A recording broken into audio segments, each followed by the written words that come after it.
All right, Dustin Matthews and the funnel for our credit repair shield.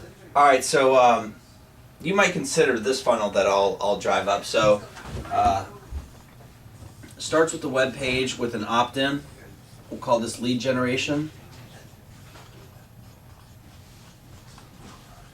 They come to your website, they come to something, and you can have traffic, SEO, this could be your corporate site, whatever, blogs, whatever. All that leads into this page here where it asks them for their opt-in, their information. Then what I would do is I would send them to a webinar registration.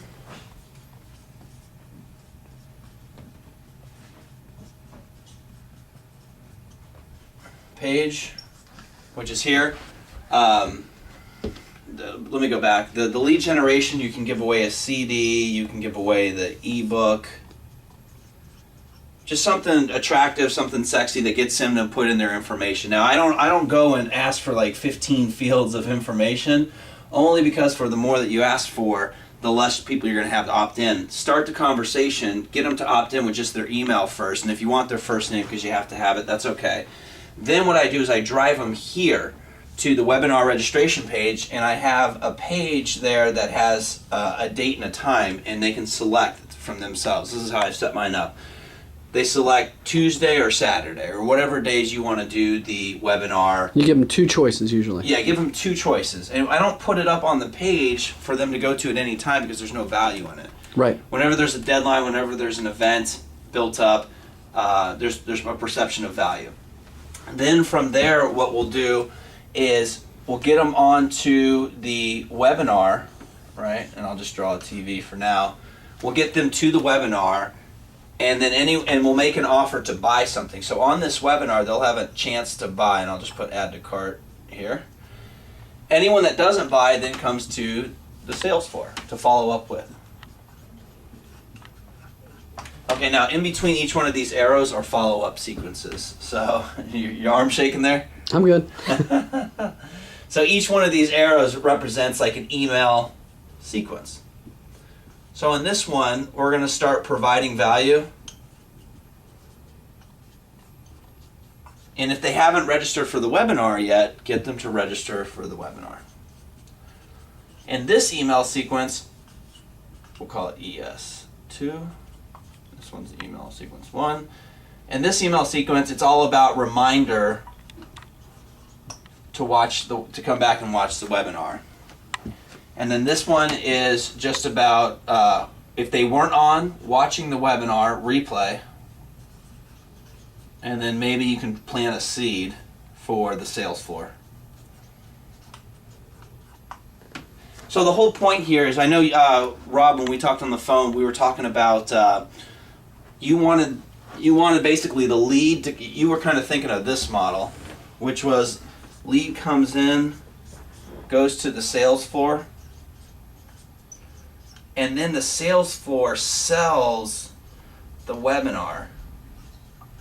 And I get that, but I think this is a high cost of sale for you right here. We can actually, the way that I've done it, we actually sell them here and use the sales floor as a last resort. What that does is, one, it brings your cost of selling down, and two, it gives your sales floor only qualified leads at this point. So less they're spending less time wasting, qualifying, all that point.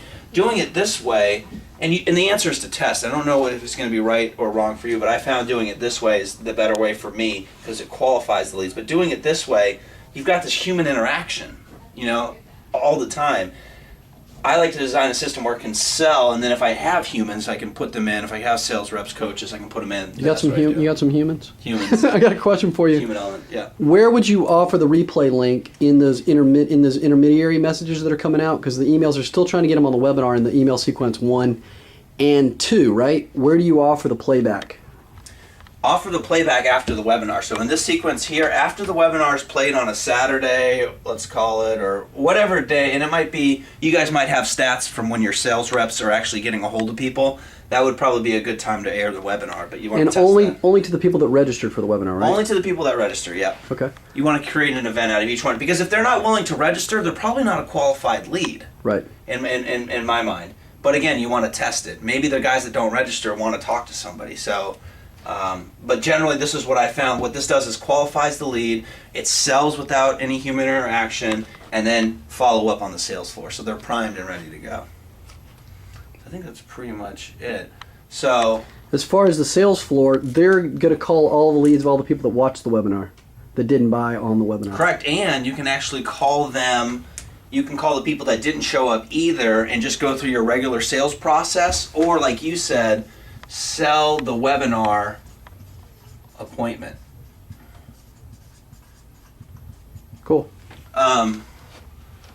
You talked about the lead, the sales floor selling the webinar, and I think probably you guys are going for the money is what I suspect. And if you figure that you can't get the money, then you're kind of doing what we call like a down sell. You're getting them onto the webinar. I hope you're doing that, because the idea, like the leads coming to the sales floor, and then just selling them to the webinar. I mean, I think he's probably set it up where he's going, always get the money. We always go and get the money, and then we push them down to the webinar. So I just hope that you're not selling the webinar, hoping that the webinar then is going to lead to money, because there's just too many steps in there. Between. Yeah, leads. I think he was looking at that, so that's a good point. Okay. Yeah, I wouldn't be selling the webinar from the sales floor, because you're just delaying the sales process. Right. So, makes sense. Thanks a lot, Dustin. yeah, absolutely.